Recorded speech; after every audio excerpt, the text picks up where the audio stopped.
Ismaël, 23 ans, a le sourire car il a intégré une formation diplômante depuis le 1er septembre. Objectif, devenir agent de médiation.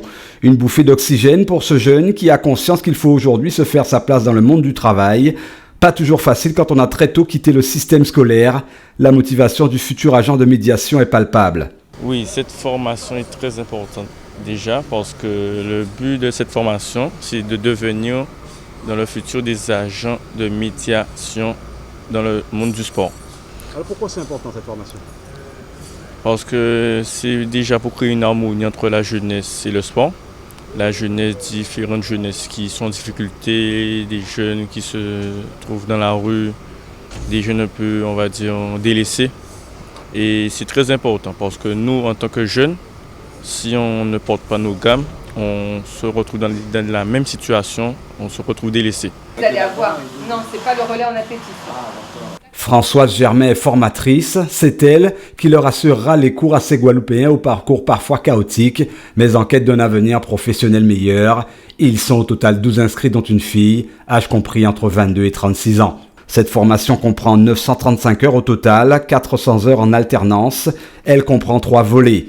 La première partie, appelée CCCP1, a débuté le 12 septembre pour s'achever le 23 décembre prochain. 300 heures de cours et 100 heures en alternance sont au programme. À la clé, une première évaluation pour accéder au CCP2.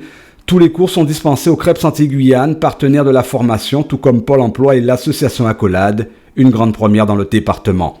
C'est une réflexion qu'on a depuis plus d'1 an à l'établissement, qu'on a menée conjointement avec l'association Accolade, qui travaille déjà dans ce domaine-là, de façon assez intense.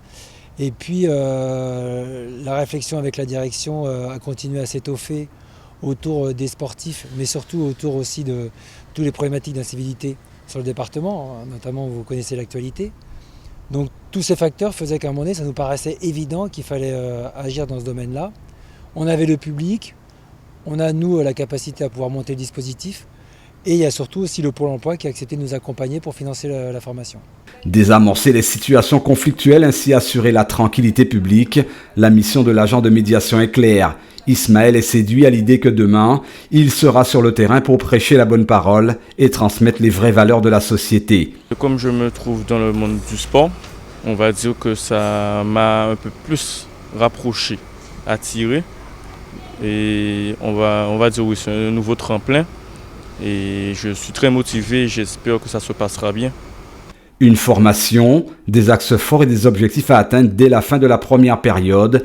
Être capable de prévenir des situations de tension, ce, par une démarche de veille active ou encore discerner les signes révélateurs de besoins, d'attente, de détresse ou les comportements pouvant générer des situations problématiques. Bref, aller à la rencontre des personnes, ainsi entretenir au quotidien un climat relationnel positif.